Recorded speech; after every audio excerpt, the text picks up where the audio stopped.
Gatorland fam? Today we're gonna talk about endangered species. And some of those endangered species live right here at Gatorland. First up on this adventure is gonna be the Orinoco crocodile. Now, Orinoco crocodiles are prehistoric monsters, but they very rarely bother humans, unless it's a fisherman that may be fishing down near the water's edge. Orinoco crocodiles come from Venezuela and Colombia, and currently in Venezuela, there's probably less than 1,000 left in the wild. So Gatorland is part of the Back to Los Llanos project, and we have 2 small Orinoco crocodiles that are gonna be on display here at Gatorland until we repatriate them back to Venezuela. Now we're gonna go see our big, huge Orinoco crocodiles. We can give you a taste of what these guys are gonna grow up into.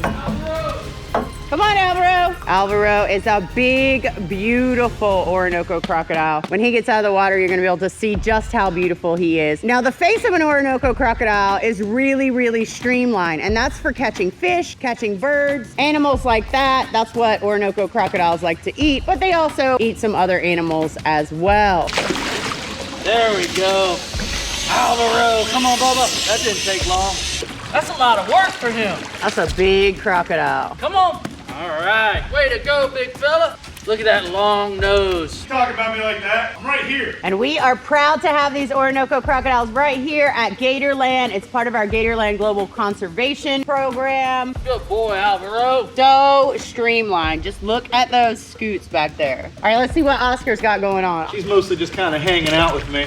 Now, these animals are here at Gatorland courtesy of the Dallas World Aquarium. They brought these Orinoco crocodiles here and a couple other different zoos and facilities throughout the United States. And there are a lot of those zoos and facilities that are in the Back to Los Llanos program. And hopefully we get all of those younger crocodiles back into Venezuela so they can live out their lives and have their families and have a beautiful, beautiful life moving forward. Or if the paperwork doesn't get to go through, we'll just have them at Gatorland. But you guys can come see them and learn more about them every day because Gatorland's open 365 days a year. So come on out and see us. We have to move our 2 Orinoco crocodiles out and on display here at Gatorland so people can see this critically endangered species. They're so cool. In real life. So we do have 2 small Orinoco crocodiles. These crocodiles will eventually go back to Venezuela and be released. But in the meantime, they're gonna be on our main walkway for everybody to come out and see. Now, these crocodiles were slated to go back to Venezuela and be released, but there's some paperwork issues. So we thought in the meanwhile, we would just show you guys how amazing these animals are and let our guests get a look at them as well. How were they to catch, James? They gave me a little bit of run for my money, I'd Did say. they? Yeah. I mean, I'm a tiny guy, so these guys are huge to me. So Orinoco crocodiles are critically endangered, with there being less than 1,000 of them left in Venezuela. And we are happy to have some here with us. And hopefully these guys get to go back to Venezuela soon. We have this brand new habitat for these Orinoco crocodiles because they're kind of small. Look So we're how gonna put them pretty in it here is. for now. Oh no, but look, on our side. Wait a minute. I think that's bird poop. I feel like it is. We gotta clean that off first. Over here. Oh, are you With a squeegee. Oh, look at it. That bird had diarrhea for sure. That's crazy. He ate some Taco Bell last night. That is crazy. Well, you can see while Oscar is cleaning the sign that this was the Back to Los Llanos project. All of these crocodiles will eventually make their way back to Venezuela. That will be fantastic. Good job, Oscar. Thanks. What's that crocodile's name? Do they have names? That's a good question. I don't know if they do. Do they have names, Mike? That's a Danielle question. So if you guys want to post in the comments and let us know what you think we should name these 2 Orinoco crocodiles, you can do that as well, and we'll pick through those names because you guys always come up with the greatest things. All right, who's going first? I got the big guy. Probably gonna give you a nice hard shake here. I know he's waiting. Hold on tight. Yeah, watch that little slender snout. Look at those snappers. And why are their snouts so slender like that, Mike? Because they are primarily fish eaters and they will grab birds also. And it just makes them more streamlined, huh? Quick. All right, bud.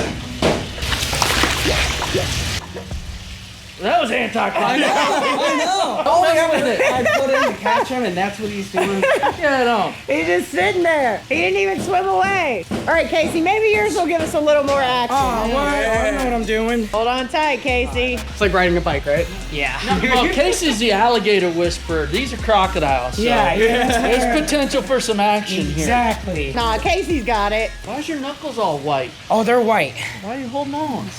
I like that you put your face right on the side. All right. Casey's going down, sitting on him. I don't blame You're gonna Casey. spin Can't around. get out of the way. Oh! Yee! New hole. Like he didn't even know. Yeah, sinking. He's like, I'm never coming up again. I don't know if you can see that little guy trying to climb up over there in the deep water. You can do it, bud. You can do it. Oh, he gave up. You found a little spot to hide? Look at you. So cute. Orinoco crocodiles are one of the most impressive animals on the planet Earth. Next up, we're gonna go see some crocodiles that you might even get to see if you live in Florida. Now, these crocodiles were on the endangered species list, but thanks to the great efforts of our Gatorland Global Board member Joe Wasilewski and the phenomenal Mike Lorette, who works at Florida Power and Light down in South Florida, these animals are making a gigantic comeback. And now they're no longer on the endangered species list. They are considered threatened, but that's still a move up. Florida's doing a great job taking care of its wildlife. We got a species here that's actually more local to us. One of my favorite, a lot calmer, a lot cooler, and more collective and calm. But this is the American crocodile. Walter's gonna be up here in just a minute. Walter. He's coming to his rock. Whoa, whoa, whoa. Yeah, Walter just got his brand new rock, but I don't think he understands it just yet. Now, you don't typically find these up here in Central Florida. Usually you'll find them down in South Florida. They like to live in that brackish coastal water. Walter. They're all fired up already. Walter. Hold, hold. Boy. Now again, this is a threatened species, but thanks to conservation efforts, they're starting to rebound pretty well. Hey, chill out, buddy. Now you can find these living in 17 different countries. Gatorland Global supports a crocodile sanctuary over in Jamaica that does a lot for these guys. Walter, chill out. Hold, hold. He's a little hungry this morning. He was ready for breakfast. Now, thanks to conservation efforts, these guys are starting to rebound pretty well. It really does give hope. All right, Walter, this last one's for you, bud. These tend to be a calmer species. As you can see, he's a lot more chill than a lot of the other crocodiles we got here. He is. He gets overstimulated. He's like a big kid, just excited and hungry, especially her. Look at her. She scares me more than he scares me. He's a big doofus. Nice, good catch. Oscar was just telling you guys about how American crocodiles are a shyer and more gentle, maybe gentle's not the right word, a shyer species to be sure. You never really hear about big American crocodile attacks. That's just because they like to stay away from humans and they are less aggressive until it comes to Clyde. What is that all crazy? about? Why is that his greeting? Good morning. Now this is not a normal behavior out of American crocodiles. They're pretty shy, non-aggressive, usually, unless you have attitude like Clyde here. Hey, Clyde. Oh, you got a little stick going there, Bubba. Oh, look at her coming up. Give it to her, All right, give it to her. She deserves it more. There she goes. Now these are our pair of American crocodiles. We get eggs from these guys every year. They come up here and dig in their nesting box that we're kind of filming from right now. It's important that we keep the population going strong in captivity. That way, if we need to do releasal anywhere around the Caribbean. What did you just say? Releasals. Releasals is not a word. It is. I crackerized It it. is not a word. Man, y'all be making up so much words. We can release them back into the wild if we have the population in captivity. Just because you didn't know the word repatriate, you're trying to use big words like releasals. That's not even a word, Mike. I'm gonna Google it after this. He missed it. He's looking at you.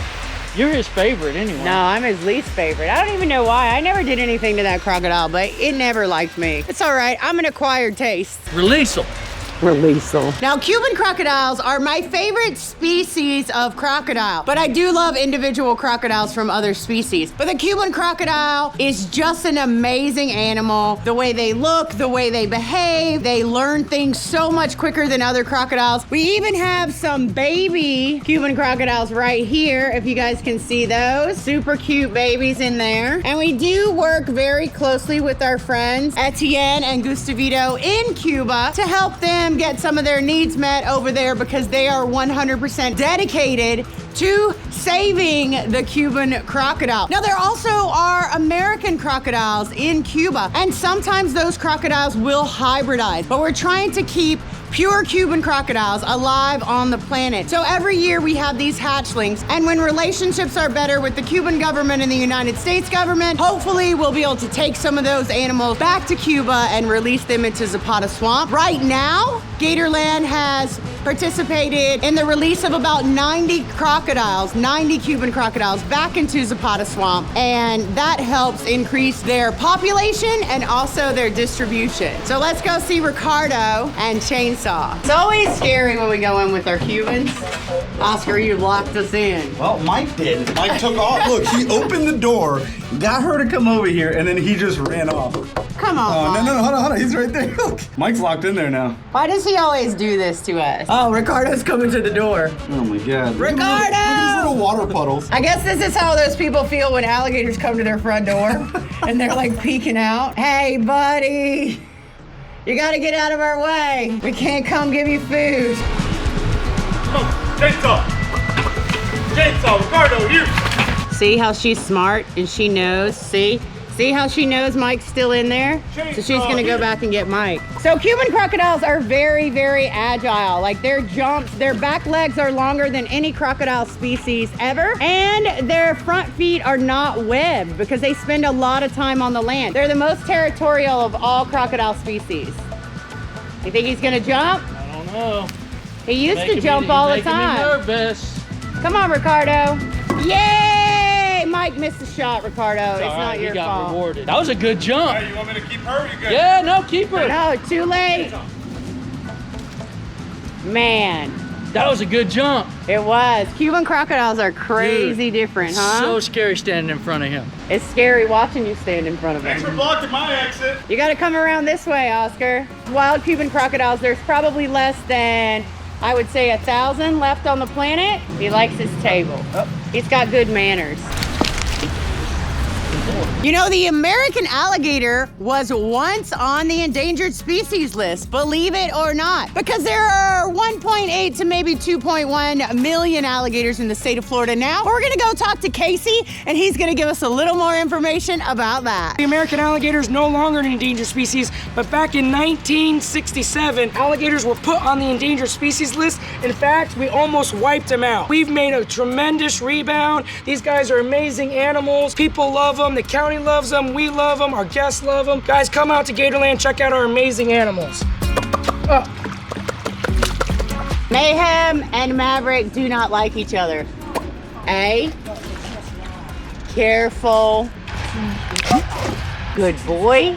There should be lightning behind Good you. boy. Lightning. Hey, buddy. So Lightning is a little male alligator that we put into the breeding marsh a couple months ago. And Lightning is doing good. Lightning. Hey. Hey, bud. This is Barracuda. Barracuda's one of our brand new rescues here at Gatorland. In fact, he's only been here for about 4 months, and he's already learning how to do adventure hour. We've already trained him a little bit on sitting, staying, holding. Cuda. Let's let him finish that. Barracuda. He's so shy. And that just shows you alligators do have personalities. He is still scared from being trapped by people. Cuda. Cuda. Good boy. Alligators and crocodiles aren't the only endangered and protected animals we have here at Gatorland. Now Danielle and Jessica are gonna tell you a little bit more about the Florida panther.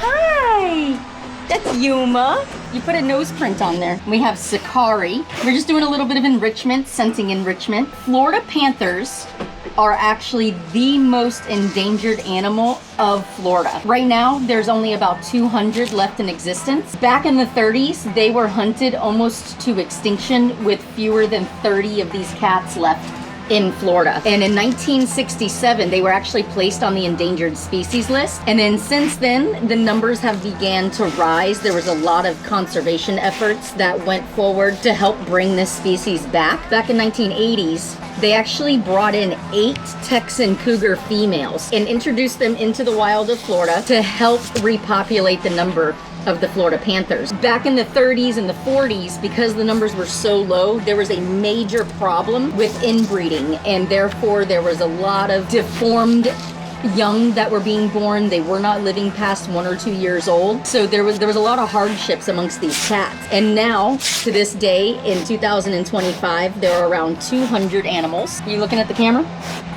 You can't have it.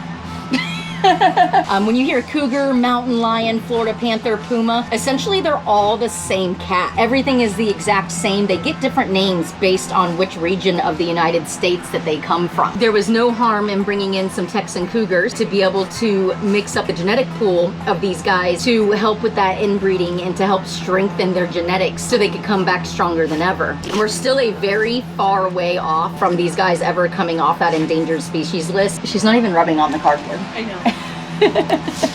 There's something called the Florida Panther Project, and other ways that people can help other than donating is those Florida Panther tags that you would get for your car. They're just a little bit more than a regular tag, but all of those proceeds every single year go straight to that Florida Panther Project, funds all the work for the field work that those scientists and veterinarians do to help keep these guys safe. They go out in the field, they actually monitor a lot of the adults, they monitor every single cub that is born, building roadways and highways and housing and buildings and things like that, and it was pushing these guys out. The number one reason for mortality for these guys right now is actually car collisions down south, them trying to cross over the highways inside their territory. There are some projects underway to build some underground tunnels or even overpasses to give these guys a safe place to be able to cross those highways and avoid any of those cars whatsoever. And so we'll talk a little bit more about some fun stuff. So as you can see, Sakari is having a good old time. She's scenting. So we gave her some enrichment. We actually put a little bit of fox urine on there, some curry, and some pumpkin spice. I think she liked all 3. And so this is something they would naturally do out in the wild as well. Sometimes they may find roadkill, or they might find another area that a panther might have sprayed on a tree or in a bush. What they'll do is they'll salivate, they'll roll on it, they'll rub on it, they'll get the scent all over themselves. A lot of cats do it, even your house cats do it. I'm sure you've seen them do that. And right now I think she's in a scent trance. What are you doing? Anytime you're down south or really anywhere in mid to southern Florida, they always have the panther crossing signs. Always pay attention to those, slow down. If you are lucky enough to spot one of them, that's I guess the odds would be what, 1 in 200 if there's only about 200 left here in Florida. I've been in Florida my entire life, and I have actually never seen a wild Florida panther. And I also want to mention, even though I don't have my panther here with me now, if you see one in the wild, never do what we are doing. We're trained professionals. We do come in and we cuddle with these guys. We hang out with them. We have a very close relationship. We raised Yuma and Sakari from the time that they were 6 weeks old. And so they have a trusted bond with myself and Jessica. Definitely never tried to hug a Florida panther, but we want to respect them, we love them, and we want you to as well. Donate when you can, get a Florida panther tag, and just watch out for those signs. So whether it's American crocodiles, Orinoco crocodiles, Cuban crocodiles, or even the great American alligator and the Florida panther, Gatorland is 100% committed protecting these species and the environments that they thrive in. And if you want to help, watch this video, share this video. 100% of the proceeds from this channel go to Gatorland Global Conservation efforts here in the state of Florida with all of our rescue alligators, and around the globe with all the people that we try to help and support that are doing the best job ever taking care of the animals that are in their environments. We love you guys. Share the video, chomp that like button, make sure you subscribe. See you in the next one.